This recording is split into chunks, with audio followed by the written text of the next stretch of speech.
perkenalkan nama aku Vita. Jadi kisah horor ini aku alami sendiri sekitar bulan Juni 2018 dengan pacar aku. Nah, sebelumnya aku mau jelasin dulu, aku itu sama pacar aku udah pacaran sekitar 6 tahun dan sekarang dia udah jadi suami aku. Jadi aku sama pacar aku itu waktu itu sedang menjalani LDR Jakarta dan Australia. Kebetulan saat itu pacar aku lagi dapat libur dari tempat kerjanya. Jadi kita memutuskan untuk bertemu di Bali dan menginap di kosan kakak aku yang kebetulan juga bekerja di Bali. Kita tahu betul ya kalau Bali itu lekat dengan hal-hal mistis. Dan kebetulan kosan kakak aku itu adalah rumah tradisional Bali yang rumahnya ada panggung di tengahnya dan dikelilingi oleh rumah-rumah kecil yang dijadikan dapur dan kamar mandi juga terpisah, juga dihuni oleh beberapa anggota keluarga pemilik kos. Yang sebagian kamarnya juga dijadikan sebagai tempat kos untuk umum. Halaman kosnya juga cukup luas dan sangat kental dengan ukiran-ukiran khas Bali. Saat itu kami belum nikah, jadi kami memutuskan untuk menyewa satu kamar lagi di sebelah kamar kakak aku, dan itu bakal dipakai untuk pacar aku. Dan aku kamar itu dipisahkan oleh tangga untuk ke lantai 2. Nah, di hari pertama itu aku sampai duluan di Bali, jadi aku langsung menuju ke kosan kakak aku karena hari udah malam juga dan aku udah capek juga untuk mampir lagi. Jadi kosan kakak aku itu terletak di salah satu sudut pantai Pulau Bali. Sampai di sana itu sekitar setengah 10 malam. Nah, saat pertama aku masuk itu aku kayak langsung ngeliat ada peti di pondokan gitu yang ada di tengah rumah kosan kakak aku itu. Nah, petinya itu cukup besar dan ditutupin oleh sebuah kain, dan ada beberapa makanan dan minuman juga yang ditaruh di depan peti itu. Tapi aku gak terlalu peduliin karena aku udah capek juga dan udah mulai sibuk masukin koper.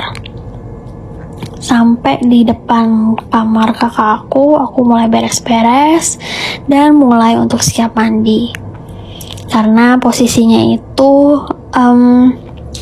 aku mulai takut dan sendirian juga. Jadi aku pikir udah mandi aja dengan pintu kamar mandi terbuka.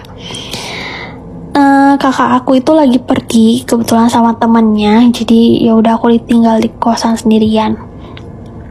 Dan pas lagi mandi itu aku entah kenapa kayak lihat sesuatu, ya ada sesuatu gitulah di belakang aku, dan samar-samar karena terhalang juga sama air.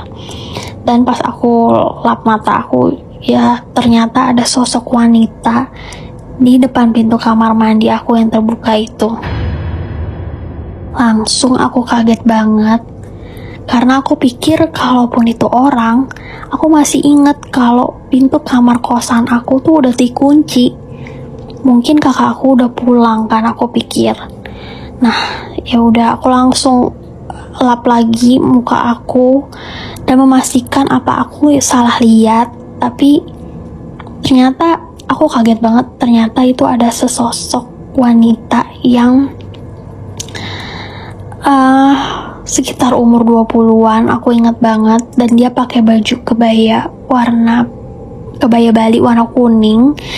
Dia pakai lipstik merah dan dia tersenyum tipis ke arah aku.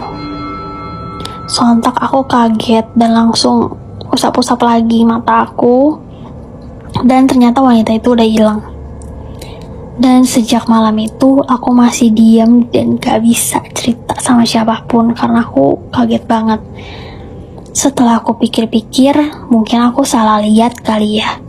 Cuma aku bakal mastiin lagi next time.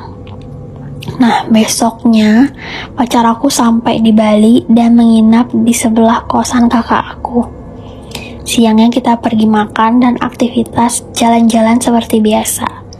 Dan sampai tiba malamnya kami pulang dan istirahat. Paginya ketika hari ketiga aku di Bali, setelah aku membuat sarapan untuk pacar aku, dia tiba-tiba nyeletuk. Katanya kayak gini, "Semalam aku mimpi aneh deh. Mimpinya di kamar kosan ini persis semua letak furniturnya. Lalu ada seorang perempuan muda berbaju kuning, rambut hitam diikat ke belakang seperti baju tradisional Bali gitu. Nah, wanita ini tuh berjalan ke arah lemari gitu, lalu menembus lemari ke arah luar dan menghilang.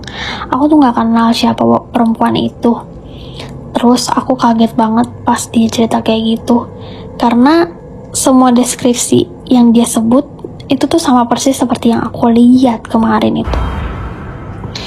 Dan akhirnya aku coba ceritain apa yang aku lihat ke pacar aku itu tentang ciri-cirinya.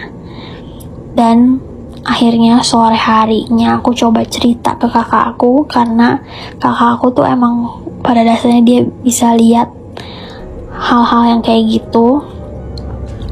Dan ternyata dia bilang ya perempuan itu emang ada di sini.